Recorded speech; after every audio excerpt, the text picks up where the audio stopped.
Technical पाठशाला में आप सभी का स्वागत है। साथियों, आज के इस वीडियो में हम पर्सनल या कमर्शियल वेंडर को जो पहले से बनाया जा चुका है को भुगतान करने के लिए एक्सपेंडिचर क्रिएट करना सीखेंगे। पूरी प्रक्रिया को सीखने के लिए वीडियो को बिना स्किप किए अंत तक अवश्य देखें। तो चलिए वीडियो को शुरू करते हैं।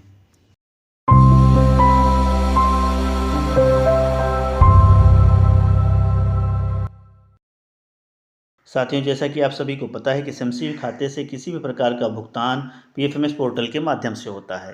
अब आप कोई भी भुगतान अगर किसी फर्म को या किसी के पर्सनल खाते में करना चाहते हैं तो उसके लिए आपको पीएफएमएस पोर्टल पर लॉगिन करते हुए एक्सपेंडिचर क्रिएट करना होता है। एक्सपेंडिचर बनाने के लिए आपको यहाँ पर डेटा ऑपरेटर की आईडी और पासवर्ड इंटर करके लॉगिन करना रहता है।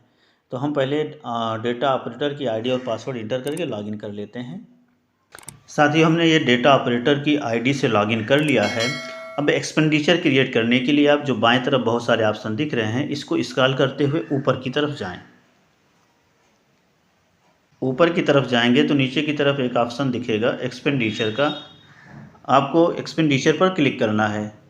अब यहाँ पर ऐड न्यू पर क्लिक करेंगे। अब ये एक्सपेंडिचर क्रिएट करने का पेज ओपन हो गया है। यहाँ पर हम स्कीम टाइप सेलेक्ट करेंगे। परिषदीय विद्यालयों के लिए स्कीम है यूपी 113। हम यहाँ पर यूपी 113 सेलेक्ट कर लेंगे। जैसे ही आप यूपी 113 सेलेक्ट करेंगे तो नीचे आपका बैंक ऑफ बड़ौदा का अकाउंट दिखेगा।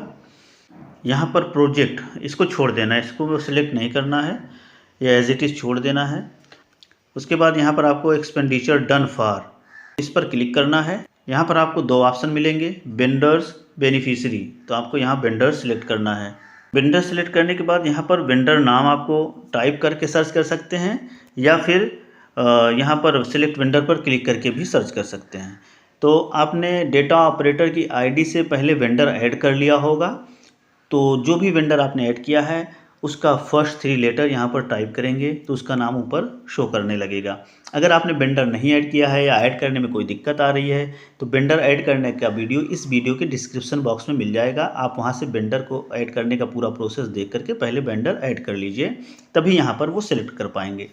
तो हम अपने वेंडर को उसके नाम से सर्च कर लेते हैं। वेंडर का नाम है रज़ा इंटरप्राइजेस। तो RAZ हम पहले सिर्फ टाइप करेंगे। आप देख सकते हैं जैसे ही हमने RAZ लिखा तो आगे नीचे वेंडर का नाम दिखने लगा। तो हम इसी वेंडर को सिलेक्ट करेंगे। अब यहाँ पर लिखा है लेटर ऑफिस ऑर्डर नंबर। यहाँ पर आपको ध्यान देना है कि आप जो भी वेंडर को भुगतान करेंगे उसके लिए आपको अपने विद्यालय में एक पंजिका एसएमसी भुगतान पंजिका बना लेना है और उस पंजिका में आपको जो उसका सीरियल नंबर रहेगा यहाँ पर इंटर करना है। उसके लिए आपको ऐसा उसमें सीक्वेंस रखना है ताकि वो नंबर किसी और विद्यालय द्वारा ना दर्ज किया जाए, नहीं तो दिखाएगा कि एग्जिस्टिंग ऑर्डर नंबर करके दिखाएगा तो आप ऐड नहीं कर पाएंगे। इसके लिए सबसे आसान तरीका है, आप शुरू में लिख दीजिए। अगर आपका विद्यालय PS है तो PS और विद्यालय के नाम का पहला 3 या 4 अक्षर ले लीजिए। उसके बाद आप लिख करिए, जैसे हो गया ये PS आपने लिख दिया और आप विद्यालय के नाम का 3 या 4 अक्षर लिख लीजिए। उसके बाद आप लिख करिए SMC लिख दीजिए। इसके बाद फिर आप लिख करिए, आप लिख दीजिए कंपोजिट का 3 लेटर COM। उसके बाद लिख दीजिए, ये भुगतान हम कंपोजिट से कर रहे हैं इसलिए कंपोजिट कर देंगे। अगर चाहक के लिए कर रहे हैं तो आप वहाँ चाहक लिख दीजिए ताकि आपको याद रहे। फिर यहाँ पर इसका कंपोजिट ग्रांट से ये कौन सा बिल नंबर आपने निकाला है या उस एसएमसी भुगतान पंजिका का कौन सा ऑर्डर नंबर है। तो पहला अगर आप बना रहे तो ये 01 रहेगा, यहाँ 01 लिख दीजिए और फिर आप लिख करिए और लिखिए 2022-23। तो साथियों, इस तरह से आप बना सकते हैं या आपको अगर कोई दूसरा सीक्वेंस मिल रहा है तो आप बना लीजिए और वही ऑर्डर नंबर यहाँ पर टाइप कर देना है और वही ऑर्डर नंबर आप भुगतान पंजिका में भी लिख लीजिएगा। अब कह रहा है office order letter attachment if any, ये कंपलसरी नहीं, इसको आप छोड़ सकते हैं। और अगर अटैच करना चाहें तो जो आपने भुगतान आदेश जारी किया है और जो पंजिका में दर्ज है उसी को आप फ़ोटो खींच के अपलोड कर दीजिए, लेकिन ये कंपलसरी नहीं है तो आप इसको छोड़ सकते हैं। अब नीचे हम आएंगे सैंक्शन डेट में और एक्चुअल ट्रांजैक्शन डेट में। एक्चुअल ट्रांजैक्शन डेट पहले से सिलेक्ट है, सैंक्शन डेट में आप आज की डेट दर्ज कर दीजिए। यहाँ पर हम इस कैलेंडर से आज की डेट सिलेक्ट कर लेते हैं। अब यहाँ पर आप जितने रुपए का भुगतान कर रहे हैं वो दर्ज कर दीजिए। जैसे हमने चाहक किट के लिए 2500 रुपये का हमको भुगतान करना है, 2500 दर्ज कर दिया। अब नरेशन में आप किस मद में खर्च कर रहे हैं, यानी कौन सा सामान क्रय कर रहे हैं, उसका नाम डाल दीजिए। चाहक किट हम क्रय कर रहे थे तो हमने नरेशन में चाहक किट डाल दिया। अब उसके नीचे वाउचर नंबर है, इसको आपको ऐसे ही छोड़ देना है, वाउचर नंबर जनरेट होगा। अब यहाँ पर सबसे ज़रूरी चीज़ है स्कीम कंपोनेंट, यानी कंपोनेंट कोड आपको यहाँ पर दर्ज करना है। अब कंपोनेंट कोड अगर आपको पता है तो यहाँ पर फर्स्ट 3 लेटर दिया हुआ है, देख सकते हैं, इंटर मिनिमम 3 कैरेक्टर्स। तो आप चाहक किट क्रय कर रहे हैं तो उसका जो कंपोनेंट कोड का नाम है प्री प्राइमरी करके है, तो आप फर्स्ट 3 लेटर टाइप करेंगे तो चाहक किट का कंपोनेंट कोड दिखने लगेगा और आपको ये व्हाट्सएप पे भी मिला होगा।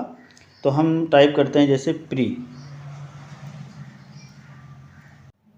चाहक किट के लिए हम इस कंपोनेंट कोड को सिलेक्ट करेंगे। अब इसके बाद हम यहाँ पर रेवेन्यू सिलेक्ट करेंगे और परसेंटेज में लिख देंगे 100%। जैसे आप परसेंटेज में 100 लिखेंगे तो यहाँ पर टोटल अमाउंट जो 2500 आपने ऊपर दर्ज किया है इस जगह पर, वो 2500 ऑटोमेटिक यहाँ पर आ जाएगा।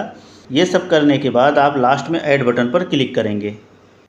इसके बाद इस तरह का पॉपअप आएगा, the transaction has been saved successfully with voucher number, फिर वाउचर नंबर दिया रहेगा। अब यहाँ पर हम इसे ओके कर देंगे।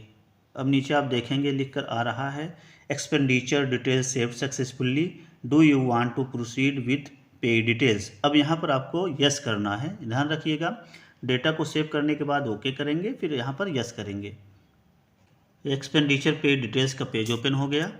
आप देखेंगे यहाँ पर सेक्शन नंबर जो आपने भुगतान रजिस्टर के हिसाब से बनाया था वो दिया है, वाउचर नंबर है, आपका एसएमसी का अकाउंट नंबर भी यहाँ शो करेगा और उसके बाद स्टेटस में पेंडिंग पे डिटेल्स दिख रहा है, अमाउंट आपने कितने के लिए बनाया वेंडर, सारी चीज़ें दिख रहा है, नरेशन में आपने जो लिखा है वो दिख रहा है।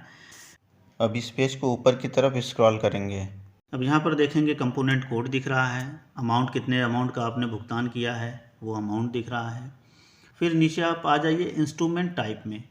इंस्ट्रूमेंट टाइप आपको यहाँ से सेलेक्ट करना होगा। अगर इंस्ट्रूमेंट टाइप नहीं दिख रहा है तो आपको जो BRC से आईडी मिली थी एडमिन लॉगिन आईडी से लॉगिन करके आप ई पेमेंट के लिए अपने अकाउंट को एक्टिवेट कर लीजिए। उससे संबंधित वीडियो आपको इस वीडियो के डिस्क्रिप्शन बॉक्स में मिल जाएगा।